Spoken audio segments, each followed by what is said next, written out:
IXL section Z.8 and Z.9 multiply two binomials. In both of these IXLs, you're going to be multiplying binomials. Now remember that a binomial is an expression that has two terms. All right, so here we have a binomial. This is the first term and this is the second term. And you're multiplying it with another binomial. This is the first term and the second term. All right, so you're going to be multiplying two binomials. Now the process to multiply two binomials is very simple. For all of them, all that you have to do is take the first term and multiply it with each of these terms. So 4j times j is 4j to the second power. 4j times negative 3 is negative 12j. And now do the exact same thing but with this term and multiply it times each of these terms. So this 1 times j is j. And this 1 times negative 3 is negative 3. Okay, now you got to combine like terms. For most of these, the like terms are most of the time it's going to be the two in the middle. All right, maybe not always, but for most of these, the like terms are the two terms in the middle. So when I combine those two terms in the middle, negative 12j plus j, that gives me negative 11j. All right, and here's my final answer. Let's look at another example. So again, the process is I'm going to take the first term and multiply it times each of these terms. So 4r times 3r is 12r to the second power. And now I'm going to multiply 4r times this one as well, negative 4. And I'm going to get negative 16r. Okay, now I'm going to do the same process with this negative 1 and multiply it times 3r, which will give me negative 3r. And then times negative 4, which will give me positive 4. Now I combine the like terms, which are these terms in the middle, and my final answer is going to be 12r to the second power minus 19r plus 4. You should be able to do most of these mental math. I encourage you to try to do the mental math as much as possible. If you can't do it mental math, then just write it out. But hopefully, if you're writing it out after a couple of problems, you should get the hang of it and be able to do the mental math. Okay, so let's look at this one down here. And I'll explain this one in Spanish. Okay, así que cuando están multiplicando dos binomios, tienen que coger el primer término y multiplicarlo por cada uno de estos términos. Así que primero, 2g por g me da 2g a la 2. Y 2g por 3 me da 6g. Ahora voy a hacer el mismo proceso, pero con este término aquí. Multiplico el 3 por g, que me daría 3g. Y 3 por 3, que me da 9. Y ahora tengo que combinar los términos iguales, que casi siempre son los dos que están en el medio. Así que la respuesta final es 2g a la 2 más 9g más 9.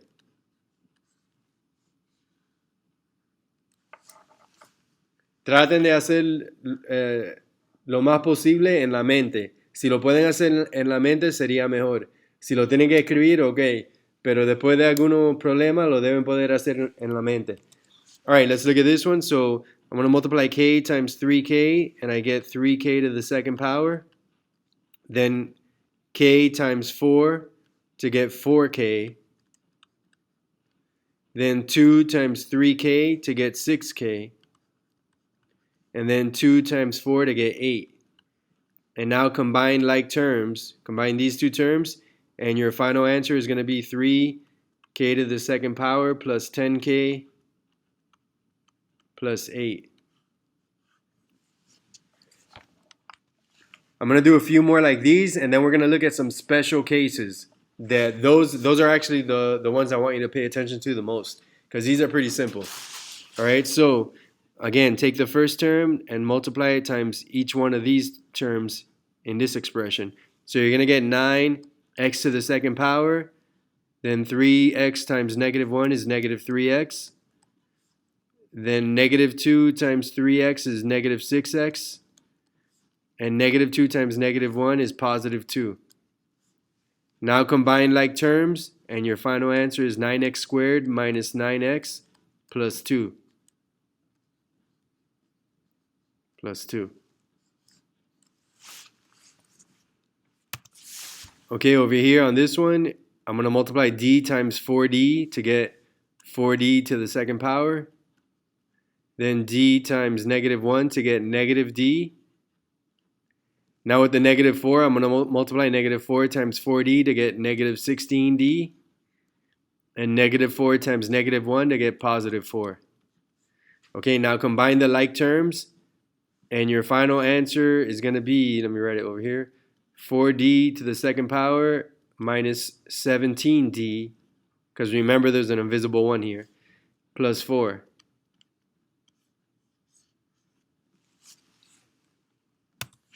Okay, let me do this one in Spanish. 2t por 2t me daría 4t a la 2. 2t por 3 me da 6t.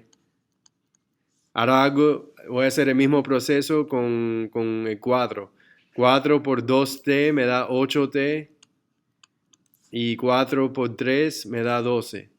Y ahora tengo que combinar los términos iguales. Así que la respuesta final es 4t a la 2 más 14t más 12. Okay, and the last one that I'll do like this before we move on to the special cases. All right, so again, take the first term, 4j times 3j, and I get 12j to the second power. Then 4j times 1. Then 2 times 3j, which is 6j. And then at the end, 2 times 1, which is 2. And then at the end, just combine these like terms, and your final answer is 12j to the second power plus 10j plus 2. Okay, now I'm going to go over Z.9. All right, Z.9 is the same thing, but with special cases, and I encourage everybody to pay attention to this one. So if you're doing the IXLs, I recommend that you stop a moment and pay attention to these. Again, these are for Z.9, okay? And I want to explain a couple things, all right? So IXL section Z.9, it's called Multiply Two Binomials, Special Cases. Special cases, all right? Now look, first of all, you could multiply these the same way that we were just multiplying them, and you'll get them right, okay? But what I want to point out is some special patterns that exist. Okay, now, right now, you may not get the point of learning these special patterns, but very soon, in fact, next week, we're going to be doing factoring. If you don't know what that is, don't worry. When we get to it, I'll explain. But next week and in the upcoming weeks, we're going to be doing factoring and doing some stuff that gets kind of complicated for some students, okay? So I want to encourage you to try to understand these special cases as much as you can, because it will help you out. I promise you that. It'll help you out. All right, so first of all, let's look at this first example here. Now look, let me just get this out of the way.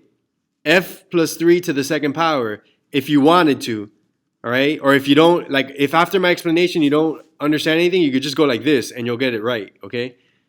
So if you just do it like this, then you're doing f times f, which equals f squared.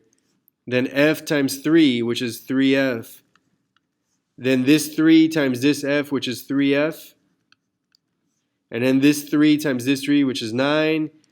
Now you combine like terms, and your final answer is f squared plus 6f plus 9, right? That's your final answer. But look how you could have done it. Here's another way to do it. Okay, first of all, this is called the square of a binomial. If you look at all the examples on this slide, you have a binomial inside parentheses that you're squaring. That means to the second power. All right, so look at the pattern up here that exists. All right, whenever you're squaring a binomial, the answer is going to look like this or like this. So in this first example that I'm doing, there's a plus sign in the middle. So that means that our answer is going to look like this one at the top, okay? I didn't mean to write over that. So a quicker way that we could have done it if once we know this pattern, and it'll take a couple times of experimenting with it before it clicks, okay? It's probably not gonna click right away just from looking at it, okay? But the pattern is this. This is A. A is whatever's here. So your answer is gonna be A squared. In the back is gonna be B squared. Let me get rid of some of these things, okay? Look, in the front is A squared, and in the back is B squared, okay? So in the front is gonna be F squared, and in the back is gonna be positive 9 squared. And in the middle is going to be 2 times A times B. 2 times this and times this. A is F and B is 3. So 2 times this and times this will give you 6F. And this is our answer. Let me do a few more examples if that sounds complicated. Oh, by the way, I didn't mean to write this. I'm sorry. I didn't mean to write that squared sign there, okay? All right, so I'll go through the process one more time, all right? The square of a binomial, all right? Here we're squaring a binomial. On the top, there's an example of when there's a plus sign in the middle, and on the bottom, there's an example of when there's a minus sign in the middle, all right? So this example has a plus sign in the middle, so our answer is going to follow this pattern, all right? So A is whatever is here. So at the beginning of the problem, we're just going to have A squared, which is F to the second power in this case. And B is whatever is over here, so which is a 3 in this case. So in the back of the problem, we're going to have 3 squared, which is 9. And in the middle, we're going to have plus 2 times A times B, plus 2 times F times 3, 2 times F times 3, which will give you 6F. And that's our answer. Again, at first you might be like, huh? But once you try it 2 or 3 times, you're going to get the hang of it, and you could do these all a lot quicker, mental math. All right? Let's do this one since it also has a plus sign. All right? So the pattern is this. On the front, you're going to have A squared. So whatever is here to the second power. If I square this, I'm going to get 16Q to the second power. And in the back, you're going to have B squared. So if I square that, I'm going to have 16. And in the middle, I'm going to have plus 2 times basically A and B. 2 times both of these basically. Because this is A and this is B. So just multiply these two together and then multiply it times 2. You're going to have 16Q times 2, which is 32Q. And that's my answer. 2 times A times B. Again, this is the kind of thing where you actually got to do it to get it. I think if you listen to me, it's going to sound complicated. And if you try to do 1 or 2 like this, you'll get it and it'll click. All right. Again, I highly encourage that you try to learn these little patterns. Even if you don't remember them, the fact that you could recognize them and understand them is going to go a long way in helping you, not just on this IXL, but on all the IXLs that are coming in the next couple weeks, including after spring break, which is we're going to be doing the most complicated stuff that you're going to be doing for the whole year in Algebra 1, which is factoring and the quadratic function. Just trust me on that. The more you try to understand what I'm telling you to understand, the more things will make sense in the upcoming weeks, all right? Let's look at this one here that I skipped. Okay, so this one has a minus sign in the middle, so that means it's going to follow the pattern of this one. Everything that I just did is going to be exactly the same. The only difference is that instead of having a plus sign here, you're going to have a minus sign. That's the only difference. All right, so I said that at the beginning, you're going to have A squared. So this is going to be 4T squared. In the back, you're going to have B squared. So this is going to be a 9. And in the middle, you're going to have minus 2 times A times B. 2 times A times B, that's going to be 12T for this one.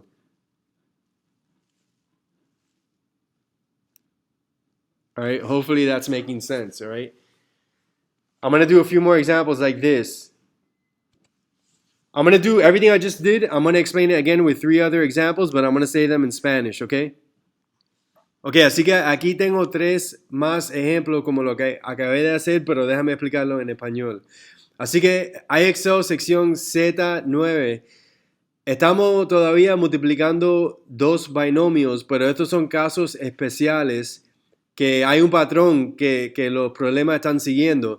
Si aprenden ese patrón, lo va a ayudar mucho, no solamente para este IXL, pero para lo que viene en las próximas semanas, antes de Spring Break y también después de las vacaciones, donde van a estar haciendo las cosas más duro que tenemos que hacer en álgebra este año, ¿ok?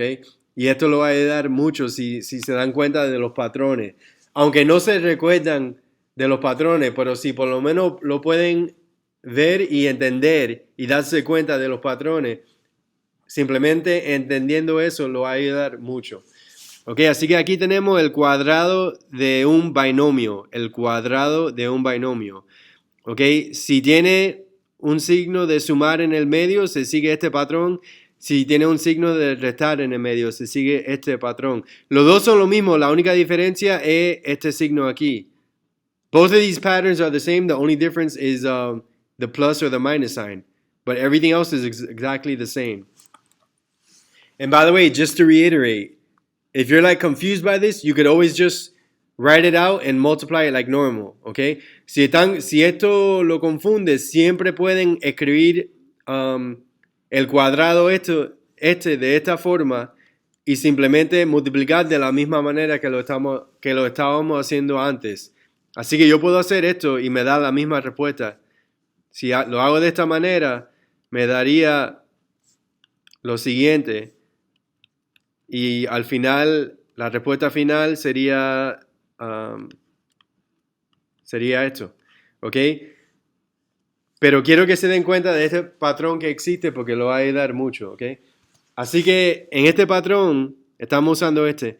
Siempre al principio tenemos a la 2. A es lo que sea que está escrito aquí. En el primer A es el primer término, ¿ok? Así que en este caso el primer término es n, así que tengo que escribir n a la 2. Y atrás siempre va a estar b a la 2. B el segundo término, que en este caso es 1, así que 1 a la 2 es 1. O si quieren pensar que es negativo 1, da lo mismo porque negativo 1 a la 2 también te da positivo 1. En el medio se escribe, si tenemos un signo de restar aquí, sería un signo de restar, y en el medio se pone 2 multiplicado por el primer término y el segundo término. 2 por A por B. 2 por el primer término y por el segundo término, que nos va a dar negativo 2n. O menos 2n. Y ya ahí tengo el resultado. Ok, vamos a hacer este ejemplo aquí. Este ejemplo tiene el signo de sumar en el medio, así que estamos siguiendo este patrón. Otra vez, al principio se pone lo que sea a la 2. Así que 2w a la 2 sería 4w a la 2. Y atrás se pone el segundo término, que es b a la 2. 4 a la 2 sería 16. Positivo. ¿Ok? Y en el medio, ok, el signo que está aquí tiene que ser el mismo signo que está aquí. Así que pongo un signo de sumar. Y se hace 2 por A por B. Así que 2 por el primer término y por el segundo término. Ok, eso te va a dar 16W. Y ahí está mi respuesta final. Uno más. Ok, así que al principio pongo A a la 2, que sería 9C a la 2. Atrás pongo, vamos a decir, negativo 3 a la 2, que te da positivo 9. Y en el medio se pone, una mejor manera de explicarlo, ahora me di cuenta, sería simplemente decir 2 por A por B. 2 por el primer término y por el segundo término. ¿Ok? 2 por 3C me da 6C. Y 6C multiplicado por negativo 3 me daría negativo 18C.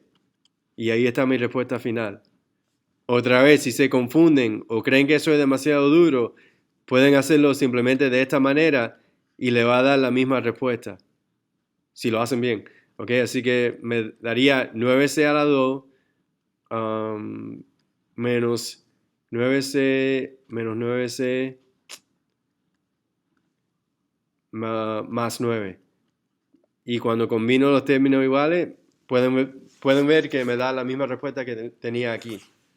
Alright, so those are the special cases where you're squaring a binomial. I got one more special case to go over. So if you're doing IXL, or doing something else, you should pay attention to these next examples as well. This is the only other type of special case that you're going to have on this IXL, okay? Este es el segundo caso especial que tienen en el IXL Z.9. All right, so this one is the difference of squares. When you read that, the difference of squares, it's referring to the answer that we're going to get, okay? The answer that we're going to get, remember, difference means subtract. That's why there's a subtraction sign there. And squares, I got a square here and a square there. The difference of squares. In a couple weeks, we're actually going to go from this to this. We're going to do this backwards. And I think it's actually easier going backwards, believe it or not. Okay, but here we're just multiplying. So look, let me show you the pattern. Okay, notice, whenever you have this, notice that I have A, B, and one of them is plus and one of them is minus. So when I'm multiplying two binomials, and they have the same thing in the front and the same thing in the back, and one of them is positive and one of them is negative, or one of them is plus and one of them is minus, okay, the answer is always going to be a squared minus b squared. So a is the first term. So if I square that first term, I get 16k to the second power minus b squared. B is the second term, which is 4. What's 4 to the second power? 16. That's my answer. If you multiply it the slow way, you're going to get the same answer. All right, let's look at another one. So again, first identify the problem. I'm multiplying two binomials. A is the same and B is the same. And one of them is positive and the other one is negative. So the answer is always going to be the difference of squares. So on the front, you're going to have A to the second power. And in the back, you're going to have B to the second power. That's my answer. All right, let's look at this one. You're multiplying two binomials. The A is the same in both of them. The second term is the same in both of them. So your answer is going to be A squared minus B squared. All right, so minus sign. A is the first term, so W to the second power. B is the second term, so 4 to the second power. And that's my answer. Let me write that better because I wrote it a little hard to read. So that would be my answer. All right. I'm going to do 3 more examples like this one and I'll explain them in Spanish, okay? Así que en español, con 3 más ejemplos, ok? Estos son otro caso especial, la diferencia de cuadrados. Esto se refiere a lo que está aquí. La diferencia quiere decir restar y cada uno de estos es un cuadrado. Está cuadrado, que diga. Ok, así que quiero que noten el patrón. Estamos multiplicando dos binomios donde el primer término los primeros términos son igual en los dos y el segundo término también son igual en los dos. Y uno está sumando y el otro está restando. Así que cuando existe este patrón, la respuesta siempre sigue este patrón. Así que aquí tenemos dos binomios. El primer término es igual en los dos y el segundo término es igual en los dos. En uno están sumando y en el otro está restando. Así que la respuesta va a ser la diferencia de, bueno, déjame decirlo mejor. A cuadrado menos B cuadrado. A cuadrado menos B cuadrado. A es 3D. Así que si cuadro 3D sería 9D a la 2. Y B es 2. Así que B cuadrado sería 2 cuadrado, que es 4. Y eso es mi respuesta. Ok, otra vez aquí tengo dos binomios. El primer término es igual en los dos y también el segundo. Y en uno se está restando y en el otro se está sumando. Así que la respuesta siempre sigue este patrón. La diferencia de A cuadrado menos B cuadrado. Ok, así que A cuadrado es 16R a la 2 menos B cuadrado, B 3. Así que 3 a la 2 sería 9. Ok, un ejemplo más. Otra vez tenemos dos binomios. A es igual en los dos y B es igual en los dos. En uno se está sumando y en el otro se está restando. Así que la respuesta va a ser A a la 2 menos B a la 2. Así que el primer término cuadrado sería 4 u a la 2 menos el segundo término cuadrado, que sería 4. Y ahí tengo mi respuesta. All right, guys, if you have any issues on this IXL, go to the video because I'm covering every single type of example, and I could see you guys getting confused on Z.9.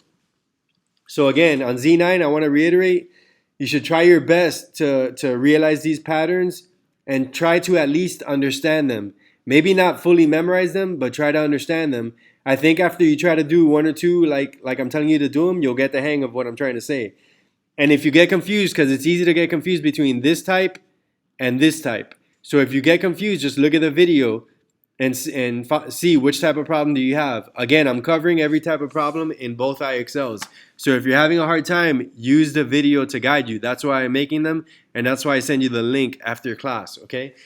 All right, guys, so that concludes this lesson. You have 2 IXLs to do. Make sure you do them because there's a lot of hard stuff coming up ahead, and this is preparing you for the hard stuff, all right? These are the foundation for the hard stuff that's coming in the upcoming weeks. I'm not joking. I'm dead serious about that. All right, so please try to do them and try to do them on time.